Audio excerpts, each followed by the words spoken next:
하나님 말씀 요한복음 1장 45절로 51절 말씀 우리 함께 같이 합독하겠습니다. 시작. 빌립이 나다나엘을 찾아 이르되 모세가 율법에 기록하였고 여러 선지자가 기록한 그 일을 우리가 만났으니 요셉의 아들 나사렛 예수니라.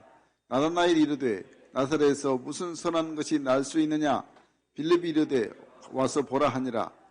예수께서 나다나엘이 자기에게 오는 것을 보시고 그를 가리켜 이르시되 보라 이는 참으로 이스라엘 사람이라. 그 속에 간사한 것이 없도다. 나다나엘이 이르되 어떻게 나를 아시나이까. 예수께서 대답하여 이르시되 빌립이 너를 부르기 전에 네가 무화과나무 아래에 있을 때에 보았노라. 나다나엘이 대답하되 랍비여 당신은 하나님의 아들이시요 당신은 이스라엘의 임금이로소이다. 예수께서 대답하여 이르시되 내가 너를 무화과나무 아래에서 보았다 함으로 믿느냐. 이보다 큰 일을 보리라. 또 이르시되 진실로 진실로 너에게 이르노니 하늘이 열리고 하나님의 사자들이 인자 위에 오르락내리락 하는 것을 보리라 하시니라. 아멘 아멘. 우리가 주님의 길을 따라간다는 것은 나를 내려놓는 그런 삶입니다. 선교사의 길도 우리가 다 나를, 내 욕심, 내 탐욕, 내 하고 싶은 것 다 내려놓고 등 돌리는 것. 그래서 우리가 주님의 길을 걸어간다는 것이 정말 세상의 관점에서 볼 때는 어리석고 미련하고 좀 이해가 안 된 것처럼 보여도 하나님 보실 때는 이 길이 가장 우리 사람을 지으시고 우리 인생을 창조하신 하나님의 뜻에 잘 합당한 복된 삶이라는 것을. 그래서 이 믿음이 계속 여러분 가정 또 후손들에게 계속 전해져서 정말 하나님의 거룩한 나라가 임하게 하시는 것이 그게 하나님의 뜻이고 하나님의 목적입니다. 그러니까 이 일에 우리가 쓰임받는 것이 가장 큰 축복임을 깨닫고 항상 바로 선교하는 일에, 복음전하는 일에 쓰임받는 우리 성행가족 되기를 주의 이름으로 간절히 축원합니다. 축원합니다. 우리 먼저 옆에 분과 인사하겠습니다. 잘 되고 있습니다. 기도하면 됩니다. 선교는 축복입니다. 아멘 아멘. 오늘 우리 요한복음 1장 말씀 나사렛 선교라는 제목의 말씀으로 오늘 하나님의 말씀에 은혜를 받기 원합니다. 부제는 또 부차적인 또 제목은 목포에서 선한 것이 난다. 이 제목입니다. 여러분 오늘 이 말씀을 통하여 큰 은혜와 또 기쁨과 소망이 넘치기를 간절히 바랍니다. 오늘 예배는 그래서 우리가 우리 교회 303전 세계비전을 이루어가는 역사의 현장 우리 필리핀 사역지에 13호 선교사를 파송하는 선교 파송주일입니다. 우리 교회가 2008년 우리 선교회가 이제 하나님의 대단하신 건강한 교회를 세우고자 분화교를 2008년도에 적용했습니다. 그래서 5년째인 2012년 필리핀 단기 선교사 1호를 이제 파송한 이래로 우리가 코로나 이전 2019년까지 이제 12명의 선교사를 파송했었습니다. 그래서 매년 2명의 선교사를 필리핀, 인도에 파송한 결과 선교지의 수많은 사람들 또 도시와 지역 사이에 예수의 복음을 전하기 위해서 귀한 연매를 많이 거두게 하셨습니다. 아멘이시죠?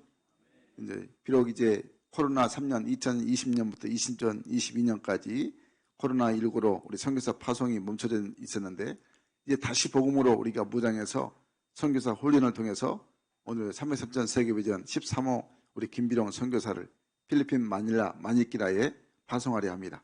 여러분 이제부터 우리가 매년 우리의 2명 이상씩 선교사를 파송해서 민족, 나라, 열방에 오직 예수, 오직 그리스도를 전하는 그런 사명으로 우리 성령교회가 쓰임받으려 합니다. 아멘이시죠? 여러분 이렇게 하나님 앞에 쓰임받는데 우리 모두가 다 참으로 함께해서 이 선교사의 축복을, 선교사의 놀라운 은혜를 또 하나님께로부터 받은 축복의 삶이 되기를 간절히 바랍니다. 이것은 한두 사람이 하는 게 아니고 우리 모두가 다 함께 연합해서 우리가 기도하고 기도의 선교사로 또 물질로 호언하는 선교사로 하나가 됐을 때 하나님의 거룩한 뜻을 이루게 하시는 것입니다. 그런데 참 우리가 지나온 세월을 지나온 과정을 돌아보면은 그동안 우리는 하나님께 말씀 따라 그저 순종했을 뿐인데 하나님이 우리 성현교회에 항상 선교를 통하여 수많은 축복을 교회, 가정, 여러분 개인들에게 하나님이 그냥 물부터 부어 주셨습니다. 그 세 가지 핵심적인 우리 교회 내용이 뭐냐?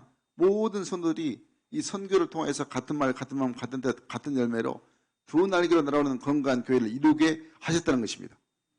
둘째는 말씀과 성령으로 훈련되고 무장되어서 대그룹 축제 예배와 소그룹 공동체가 늘 확장되고 또 셀가족의 분가를 이루어서 늘 재생산의 축복을 해마다 누리게 하셨다는 거죠. 그리고 세 번째는 다음 세대를 더 크게 확장해서 하나님의 꿈과 비전을 이룰 수 있도록 우리 교회 성전 건축을 하나님이 허락하여 주셨고 모든 성도들이 한결같이 이제 3.3절 세계비전을 향하여 지금 달려가고 있다는 사실입니다. 아멘. 이것이 바로 정말 하나님이 우리 교회에 주신 이 축복입니다. 선교를 향한. 어제 우리 틴셀 어메이징 캠프를 했는데 아침 9시부터 했는데 저녁 6시까지 정말 마지막 시간에 저는 이제 안수 기도하러 내려왔는데 정말 성령의 열기가 뜨거웠습니다. 이 우리 틴셀 우리 친구들 우리 중고등부 친구들을 보니까 정말 이 친구들이 다음에 더 이제 하나님 말씀으로 잘 자라서 또 다음 세대에 이렇게 계속 선교사로 하나님 앞에 쓰임 받겠구나 생각해 보니까 너무너무 가슴이 뿌듯했습니다. 지난 2020년에 비록 코로나 때였지만은 사회적 거리두기로 우리가 비대면 예배가 이루어질 때 우리 성인교회가 5월 마지막 주일을 예비 선교주일로 드리면서 그때 2020년 제가 기억하기로는 예비 선교사 45명을 하나님께 서약하게 하고 하나님께 영광을 드렸습니다. 전부 다 자기가 몇 원지는 전부 다 알 것입니다. 우리 친구들, 어린 친구들. 그러니까 예비 선교사로 다 붙여주면서 너희도 나중에 커서 이제 선교사가 되라는 그런 예비 선교사로 우리가 파송식을 했었습니다. 여러분 지금 생각해보면 하나님께서 우리 교회를 향한 크신 계획과 섭리가 있음을 우리가 깨닫게 되었고 항상 하나님께 감사함을 드리고 있습니다.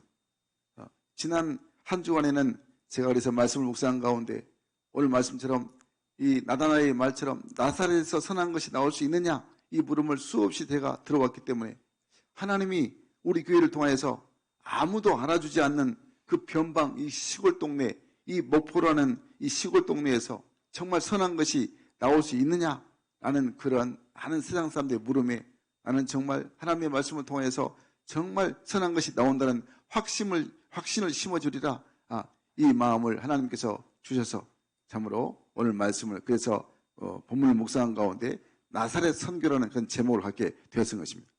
그리고 부제로는 목포에서 선한 것이 난다 이렇게 썼습니다.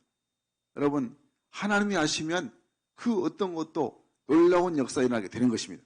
사람으로는 안 되지만 하나님의 역사가 이루어지면 모든 것이 그냥 변해서 하나님의 뜻을 이룰 수가 있는 것입니다. 여러분 그러므로 선교는 하나님의 사랑입니다. 주님은 이 땅에 선교하러 오셨습니다. 그러므로 우리가 주님이 하시면 그 어떤 것도 선한 역사로 바꿔지게 되는 것입니다. 우리 성인교회가 가는 길에는 언제나 그래서 주님의 뜻이 이루어지고 계속해서 목포에서 선한 것이 나는 이 축복의 교회가 된다는 것을 꼭 기억하시고 우리 모두가 선한 역사에 선교 역사의 주역이 되기를 간절히 소원합니다. 오늘 본문을 보니까 그래서 예수를 만나기 전에 이 나다나엘이 자신의 고정관념에 사로잡혀 있었습니다. 그래서 빌립으로부터 늘 요셉의 아들 나사렛 예수에 대해서 전해 듣고 이렇게 아주 반문합니다. 나사렛에서 무슨 선한 것이 날 수 있느냐 이렇게 빈정거리투로 말도 안 되는 소리를 하고 아주 그냥 쏘아붙입니다. 이 나다나엘의 이 가슴 속에는 나사렛 지역이라는 지역을 생각할 때는 항상 나사렛 사람들을 무시하고 천시하는 그런 마음이 이미 자리 잡고 있었다는 것이죠. 근데 이 나다나엘뿐만 아니라 당시 유대인들은 이 마음을 모두가 다 갖고 있어서 일반적인 생각이었습니다. 그도 그럴 것이 나사렛은 구약에서 보면 그 이름을 찾아볼 수 없는 작은 도성이었습니다. 해발 1600m 고산 지대에 위치해 있습니다. 그리고 첩첩 산골의 산골 중에 산골입니다. 그러니까 그냥 무시되어지고 멸시와 천대를 받아왔던 것이 나사렛 갈릴리 동네였던 거죠. 저들이 그러니까 나사렛 예수라고 하니까 수많은 사람들이 그가 어찌 그리스도가 될 수 있느냐? 나사렛에는 선한 것이 날 수 없다. 혹시 베들레헴이라면 몰라도 나사렛 촌놈은 그리스도가 될 수 없다. 이렇게 고정관념에 사로잡혀 있었다는 것입니다. 사랑하는 여러분, 우리가 주님 앞에서 관념을 버려야 쓰임받을 수가 있는 것입니다. 이 시간 우리 주님은 우리 성경을 통해서 어떤 나사렛 선교가 이루어지는가를 말씀으로 깨닫고 무장되기를 원하십니다. 그래서 여러분, 내 생각 다 내려놓고 주님 말씀하시면 그냥 순종하면 된다는 것을 늘 깨닫고 우리 모두가 사명으로 충만해서 나사렛 선교를 계속 이루어나가는 하나님의 귀한 일꾼 되시기를 주의 이름으로 간절히 축원합니다. 첫 번째 나사렛 선교가 뭐냐? 생명의 빛 선교입니다. 우리 한번 하겠습니다. 생명의 빛 선교. 생명의 빛 선교. 아멘. 오늘 본문 4절 5절 말씀 그리고 9절 말씀 읽겠습니다. 시작. 그 안에 생명이 있었으니 이 생명은 사람들의 빛이라. 빛이 어둠에 빛이 돼 어둠이 깨닫지 못하더라. 참빛 곧 세상에 와서 각 사람에게 비추는 빛이 있었나니. 아멘 아멘. 하나님의 빛이 세상에 비춰졌습니다. 세상의 빛으로 세상의 생명의 빛으로 세상에 비춰졌습니다. 그런데 세상은 죄로 어둠에 갇혀있기 때문에 어둠은 빛을 깨닫지 못하는 것이죠. 그런데 참빛으로 오신 예수님께서 이 땅에 오셔서 각 사람에게 이 생명의 빛을 비추었다고 말씀하고 있습니다. 예수님을 그냥 빛이라 하지 않냐고 참빛이라고 표현했는데 당시 스스로를 빛이라고 주장했던 가짜 빛들이 많았기 때문인 것이죠. 그러나 참빛이란 보다 깊은 의미가 있습니다. 참이란 말에는 두 가지 뜻이 있습니다. 첫째는 불완전한 것에 대하여 온전하다 하는 뜻이고 둘째는 거짓이 아니고 참되다. 이것이 바로 참이라는 뜻입니다. 그러니까 이 말의 뜻은 예수님만이 온전한 빛이 되시고 참된 빛이란 말입니다. 다른 빛은 다 가짜란 말임을 우리에게 말하고 있습니다. 여러분, 이것이 바로 주님이 이미 하신 말씀대로 이루어진 것입니다. 요한복음 10장 8절 말씀 보니까 나보다 먼저 오는 자는 다 절도요 강도니 양들이 듣지 아니하느니라. 예수님보다 먼저 온 자는 전부 다 절도요 강도라고 말하고 있습니다. 그런데 많은 사람들이 자기들의 영혼을 도둑질한 절도요 강도에게 그동안 속아 넘어갔다는 것입니다. 당시 사람들만 해도 그렇게 어리석었던 것이 아니었는데 오늘날도 많은 사람들이 가짜 빛을 아주 쫓고 있습니다. 그냥 반짝이면 모든 것이 다 빛인 줄 알고 그냥 맹목적으로 추종하고 있습니다. 그래서 이단에 넘어진 사람 보면 얼마나 헌신도가 뛰어나는지 우리 따라갈 수 없을 정도로 이단일수록 더 열심입니다. 이단일수록 더 전도에도 더 열심입니다. 반대가 돼야 되는데 더 이단들이 더 열심히 해요. 그들은 진짜를 가짜를 진짜처럼 전합니다. 그런데 대부분 진짜 우리 예수 믿는 그리스도인들은 진짜를 가지고 있어도 진짜처럼 전하지 않는 것입니다. 여러분, 진짜를 가지고 주저하고 망설이는 이런 신앙이면 안 되는데 정말 안타까운 현상이 지금 우리가 살고 있는 이 삶 가운데 이렇게 신앙생활을 정말 안타깝게 하는 사람들이 많습니다. 사랑 여러분, 우리 자신을 한번 돌아보겠습니다. 여러분은 어떻습니까? 여러분이 이미 만난 예수님이 진짜 예수님을 믿으십니까? 어쩌 그냥 목소리가 작습니다. 진짜 믿으십니까? 여러분이 만난 예수님 진짜 믿으십니까? 여러분이 현재 갖고 있는 성경, 이 성경책이 진짜인 것을 믿습니까? 진짜를 우리가 그러니까 진짜를 믿었으면 진짜를 진짜로 전할 수 있어야 하는 것입니다. 우리는 진짜를 가짜처럼 그렇게 여기면 안 되는 것입니다. 그러니까 세상은 진짜를 가까이 하려고 하지 않습니다. 왜냐하면 가짜를 더 좋아하기 때문에 가짜에 이미 익숙해져 있기 때문에 편하기 때문에 이렇게 자꾸 가짜의 마음을 빼앗기는 것입니다.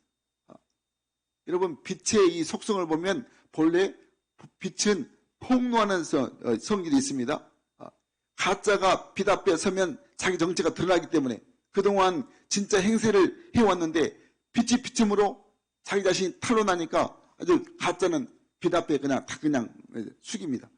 그러니까 가짜에게 빛이 두려움의 대상일 수밖에 없습니다.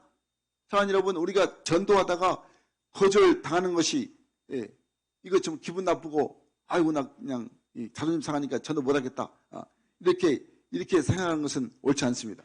여러분, 우리가 복음을 전하는데 전도하는데 거절당하는 것은 이상한 것이 아니고 당연한 것입니다. 복음을 전했는데 거절당하지 않는 것이 오히려 이상한 것입니다. 왜 그렇습니까? 이 바로 복음이 진짜이기 때문에. 그러니까 그들이 자꾸 싫어하니까 자꾸 그들의 거부감을 갖는 것입니다. 여러분, 우리가 전도를 잘한 사람과 잘하지 못한 사람과 차이는 단순합니다. 거절감을 상처를 극복하는 사람은 전도를 잘한 사람이고 극복하지 못한 사람은 그냥 내 자존심 상해가지고 그냥 아이고 그냥 먹고 살기도 힘들었는데 그냥 그렇게 그냥 세상으로 마음을 그냥 돌리는 거죠.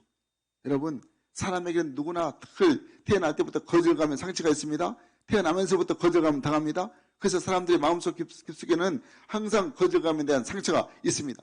이 상처는 세상 무엇으로부터 해결이 안 됩니다. 이 상처는 예수님을 만남으로 치유가 되고 회복되게 되는 것입니다.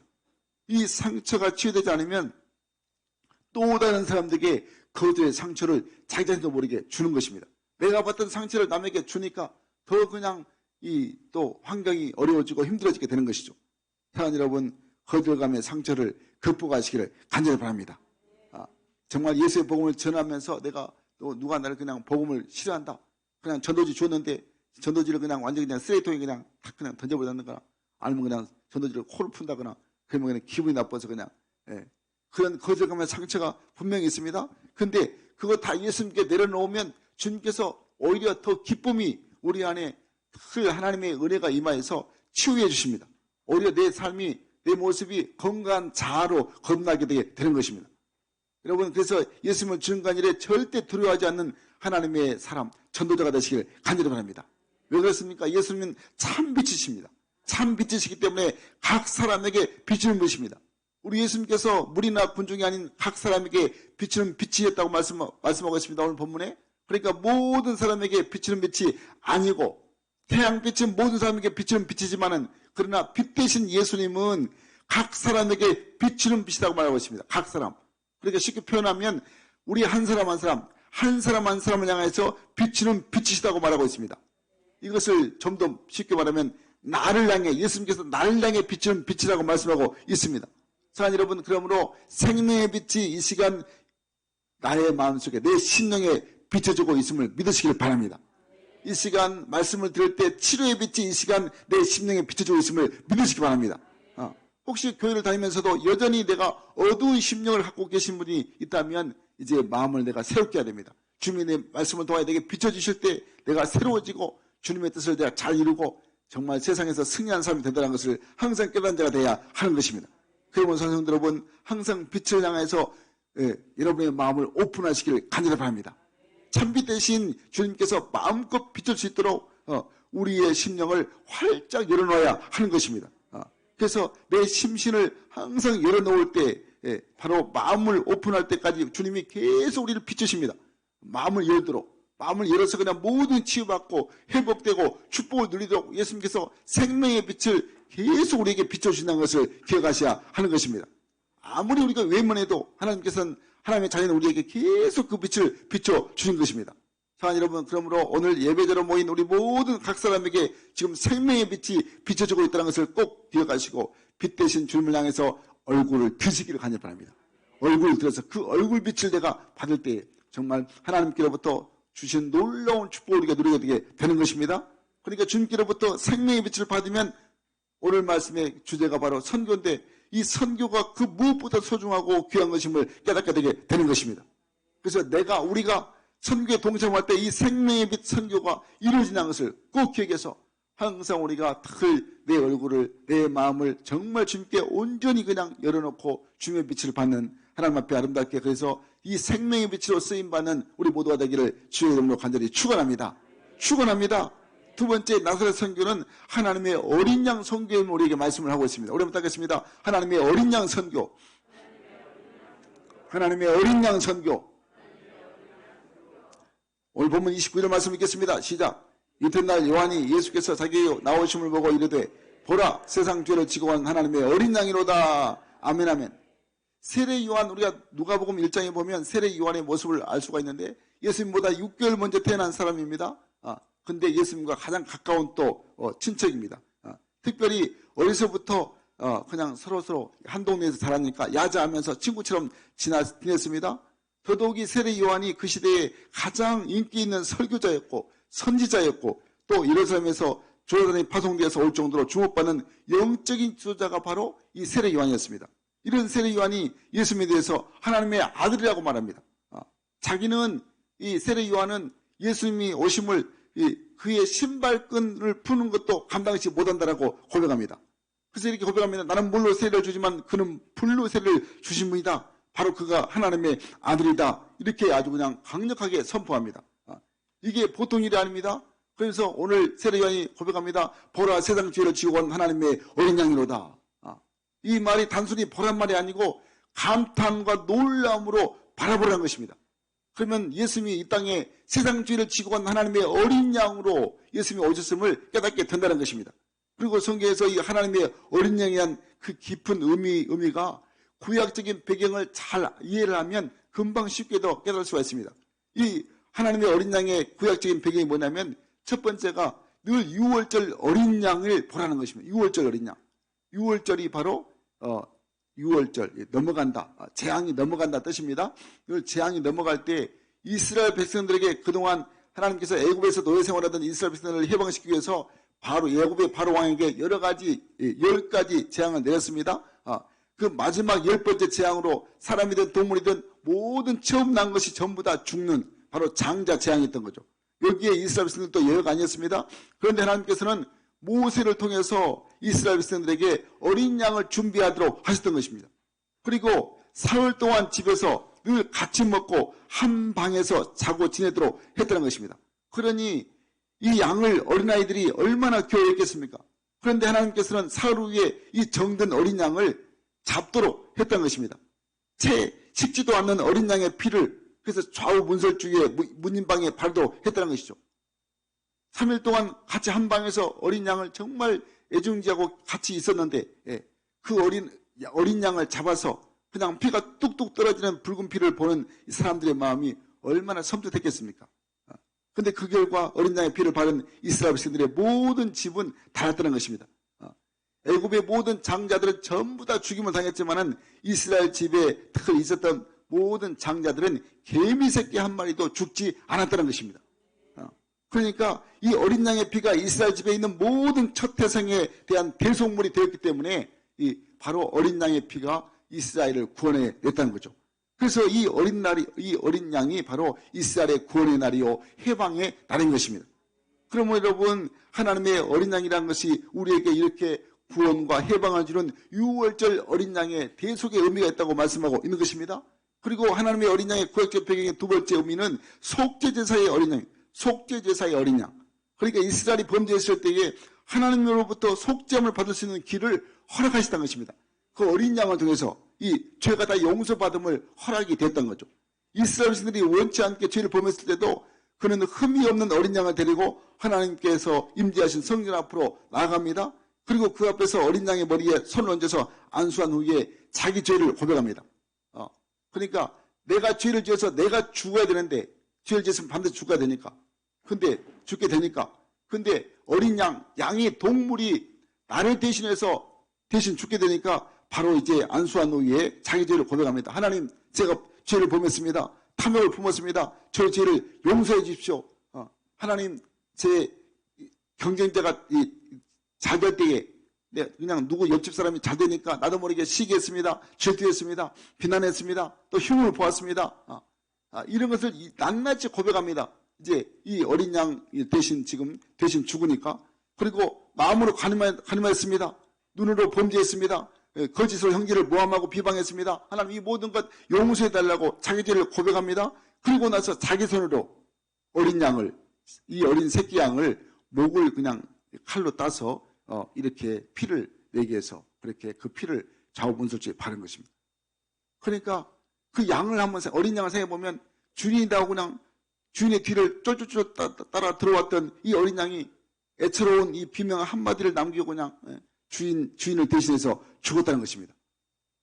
이 어린 양을 잡은 이 사람 주인의 마음이 어떠했겠습니까? 그는 자신의 죄 때문에 이런 어린 양의 생명이 희생된다는 이 사실에 얼마나 마음이 아파했겠습니까? 아마 그 속으로 이렇게 말했을 것입니다. 어린 양아, 내 죄 때문에 네가 죽는구나. 이 못난 주인을 좀 용서해달라고. 그렇게 아마 마음속으로 이제 그냥 애처로운 마음을 표현했을 것입니다. 여러분, 그러므로 하나님의 어린 양이라는 것은 우리 죄를 속하기 위해서 대신 죽는 속죄의 어린 양임을 우리에게 말씀하고 있는 것입니다. 이것을 세례 요한이 본 이 어린 양 예수 그리스도의 모습이었다는 것입니다. 그러니까 광야로 나간 양, 아사셀 양이라고 하죠. 이 보이지 않게 되는 광야로 나갔는데 다시 돌아올 수 없어요. 십자가에서 그러니까 예수님께서 내 모든 죄와 지난날의 모든 죄를 다 대신 걸머지시고 죽어주신 그 예수스에 모형된 이 바로 어린 양, 이 모습이 늘 우리의 죄를 다시금 이 어린 양의 보혈로 죄가 기억되지 않고 우리 하나님은 절대 죄를 돌이키지 않는다고 말씀하고 있는 것입니다. 그러니까 여러분, 이 어린 양, 하나님의 어린 양을 통해서 우리 죄가 용서받다는 것이 예수를 통해서 용서받고 하나님의 십자가의 은혜를 통해서 용서받다는 것이 얼마나 귀한 일인가. 이것을 전하는 것이 선교인 것입니다. 나만 구원받은 것이 아니고 또 누구든지 예수님의 십자가에 달려서 내 죄를 위해서 죽으신 그 사실을 믿는 자가 다 구원받게 되니까 바로 이것을 탁 전하는 것이 바로 하나님의 어린 양 선교임을 우리에게 말씀하고 있는 것입니다. 중국 사람들은 과장이 좀 심한 편입니다. 한 나라 때 동방삭이라고 사람이 있었습니다. 근데 이 동방삭은 실제로는 이분인데 세상에서 가장 긴 이름, 이것을 이 동방삭이라는 사람이 하도 나이가 많이 먹어서 이 전설에 의하면 귀신도 그 나이를 몰라서 도대체 잡아갈 수가 없었다고 합니다. 그래서 제가 이 예화를 한번 들어보니까 참 재미가 있어요. 예전에 코미디언들이 자꾸 서영춘 이분이 또 사용했던 그때 수안무, 거북이와 두루미, 삼천갑자, 동방삭, 지체카포, 사리사파선타, 워리워리, 세우리깡 뭐 이런 것이 여기에서 나옵니다. 여기는 우리 지금 안 계신 우리 문집사님 그런 아주 이런 걸 잘했는데 이 삼천갑자 동방삭이란 이 사람이 그래서 귀신도 그냥 나이를 이렇게 이 동방삭이 언제 나이를 먹었는지 그냥 잡아갈 수 없으니까 하루는 이 마귀 할범이 꾀를 내어서 뇌과에서 검정 수술을 씻고 있었습니다. 이제 그러니까 동방삭이 지나가다가 그 광경을 보고 이상해서 물었습니다. 무슨 연고로 수출 씻는가? 그러니까 마귀 할멈이 대답합니다. 흰 숯이 필요해서 이렇게 씻고 있어이다. 그러니까 동방삭이 아주 그냥 껄껄 웃으면서 한 말이 자기 스스로 그냥 자기도 모르게 고백합니다. 내가 삼천갑자를 살았어도 씻어 휘어진다는 이 숯이 씻어 휘어진다는 소식을 내가 처음 들었네.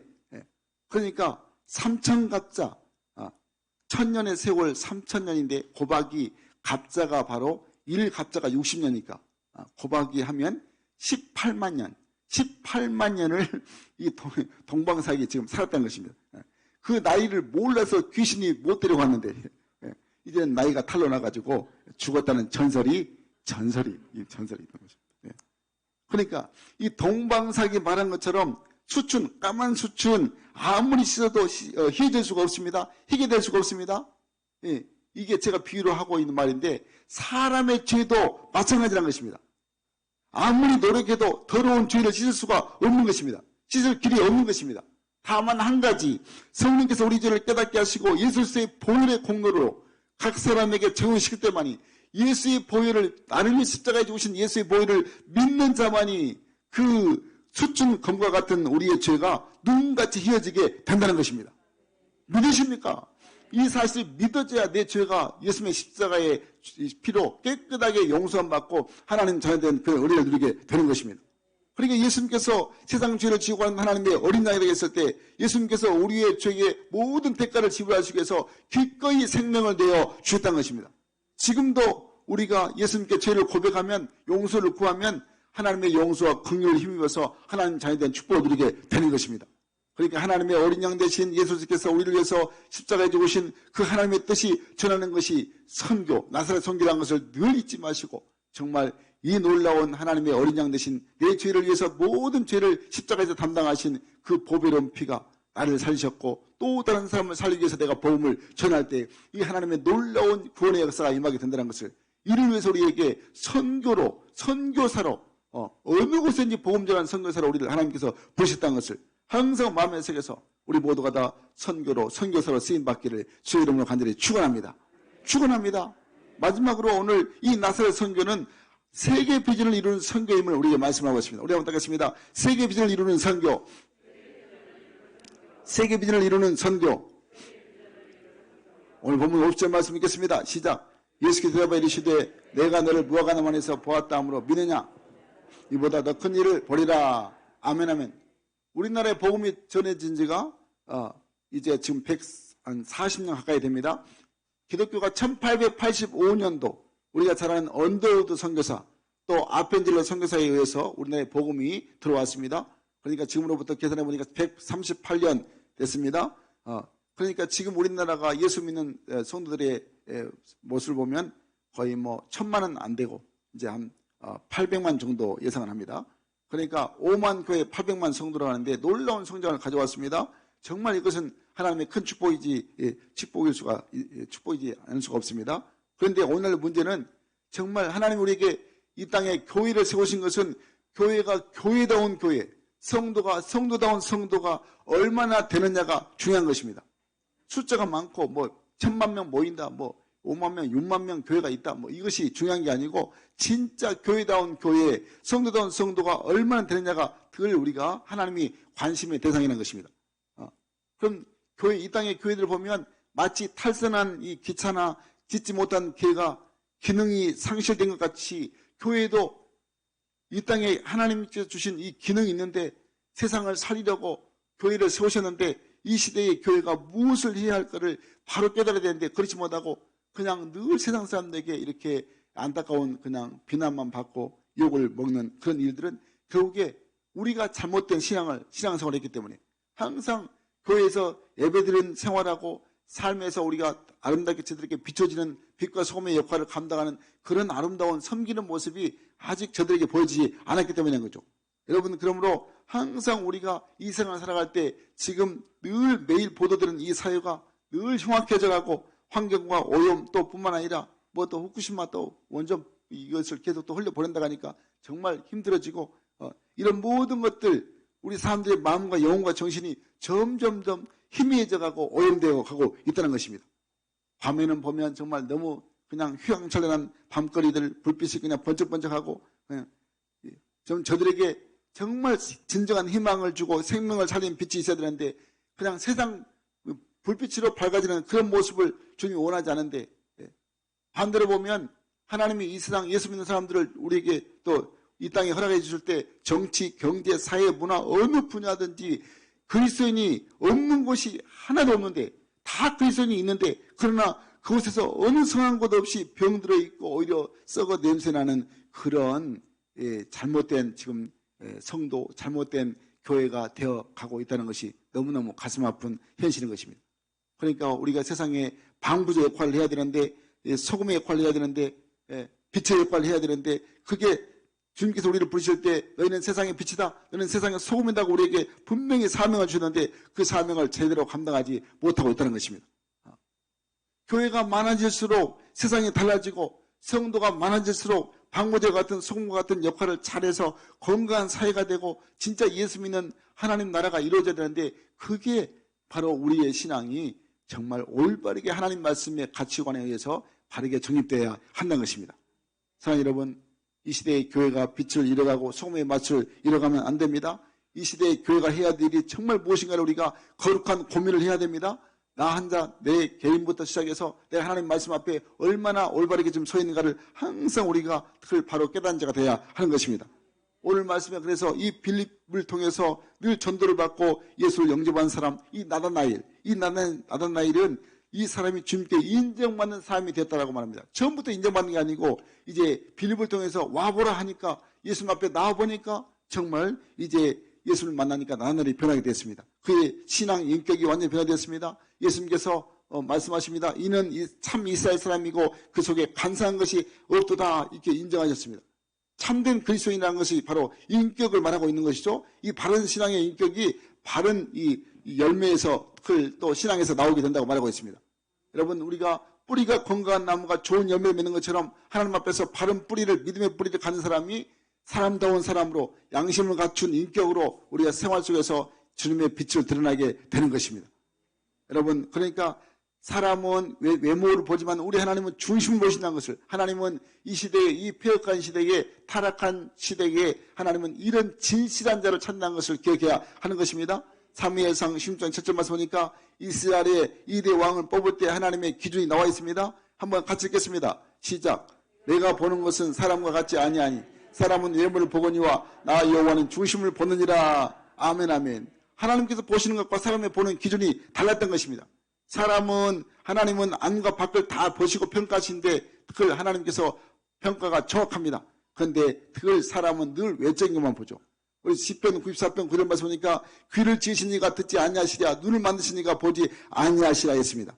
그러니까 여러분, 우리가 항상 하나님 앞에 바로 서 있는 모습, 하나님 앞에 정직한 모습, 하나님 앞에 정말 신실한 모습으로 세상을 변화시키는데 우리가 쓰임받아야 하는 것입니다.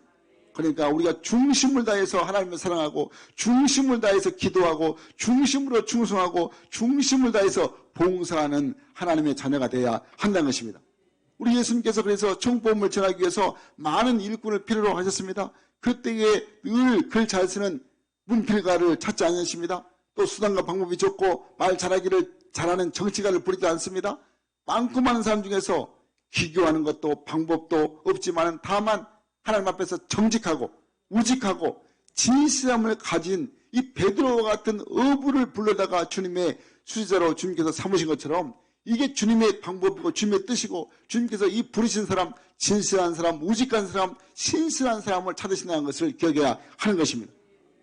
그러니까 오늘 김비룡 선교사로 이제 파송을 우리가 파동식을 했는데 신실하고 정직하고 우직하니까 하나님만 바라보니까 이제 13호 선교사로 파송을 합니다.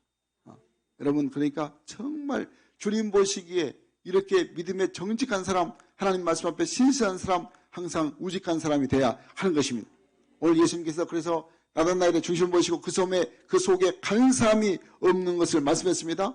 참 이스라엘 사람이라고 주님이 인정을 하신 것입니다. 나단나엘이 구주 예수님을 만나고 나서 신앙을 바로 고백한 사람입니다. 이 나단나엘의 신앙 고백 49절 말씀에 말씀합니다. 우리 함께 같이 읽겠습니다. 시작. 나단나엘이 대답하되 랍비여, 당신 하나님의 아들이시요 당신은 이스라엘의 임금으로소이다. 아멘 아멘. 예수님을 하나님의 아들로 고백했습니다. 예수를 하나님의 아들로 알아보는 눈이 이 나단나엘 가운데 열려 있었던 거죠. 그러니까 신앙의 가장 중요한 것은 바르게 신앙을 고백하는 것입니다. 예수를 나의 구주로 영접하고 믿는 그 신앙 고백이 오늘 이 시간 우리가 내 안에서 이루어질 때 바로 사망에서 생명으로 옮겨지고 지옥에서 영생의 길을 바꿔주게 되는 것입니다. 내 신앙 고백이 확실할 때 진정한 하나님의 놀라운 은사를 누리게 된다는 것이죠. 그러니까 요한복음 5장 24절 말씀에서 예수님께서 이렇게 말씀하고 있습니다. 같이 읽겠습니다. 시작. 내가 진실로 너에게 이르노니 내 말을 듣고 또 나를 보내신 이를 믿는 자는 영생을 얻었고 심판에 이르지 아니하나니 사망에서 생명으로 옮겼느니라. 아멘 아멘. 예. 여러분, 그러므로 우리가 항상 우리가 진실대로 진실하게 예수를 믿어서 하나님의 나라가 이루어지는 삶을 살아야 하는 것입니다. 이 신앙 고백 끝부분 50절 보니까 나단나엘을 향해서 주님께서 이렇게 말씀하십니다. 이보다 더 큰 일을 보리라. 내가 무화과 나무 아래에 있다는 것을 내가 보았다는 것을 네가 믿느냐? 이보다 더 큰 일을 보라고 말씀하셨습니다. 그러니까 주님이 행하실 큰 비전을 바라보라고 이렇게 말씀하고 있는 것입니다. 사랑하는 여러분, 주님은 나단나엘에게 그래서 꿈을 주었습니다. 항상 사람은 꿈이 있어야 하는 것입니다. 꿈을 꾸고 사는 것이 큰 축복인 것입니다. 우리 예수 믿는 그리스도인의 가슴에는 항상 꿈이 가득해야 됩니다. 현실적으로는 하나님의 영광된 꿈으로 가득 차야 되고 하나님의 기쁘신 뜻을 위해서 꿈을 갖고 미래적으로는 하나님 나라에 대한 꿈으로 가득 찬 우리 성인가족이 되어야 하는 것입니다. 사랑하는 여러분, 우리 교회의 꿈은 303전 세계비를 이루는 비전이 꿈입니다. 303전 세계비전 우리의 꿈입니다. 아멘이시죠? 그러니까 300명의 선교사를 나라와 민족과 열방에 파송하고 3,000명의 셀 리더를 통해서 지역과 사회를 섬겨 하나님 나라를 확장하는 것이 우리 교회의 꿈인 것입니다. 그러므로 우리 성인가족 모두가 다, 우리 성인교 성도들은 모두가 다 꿈이 선교사가 되어야 하는 것입니다.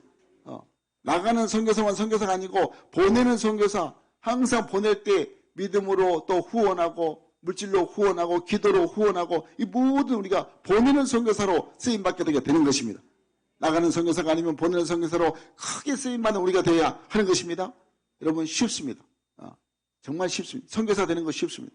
예. 하나님 앞에 헌신하기를 결단하시고 여러분, 한 달에 커피 두 잔 5,000원으로 생각해서 10,000원, 예, 딱 우리가 아끼면 내가 선교사를 보내는 선교사로 쓰임받게 되게 되는 것입니다. 아멘이시죠?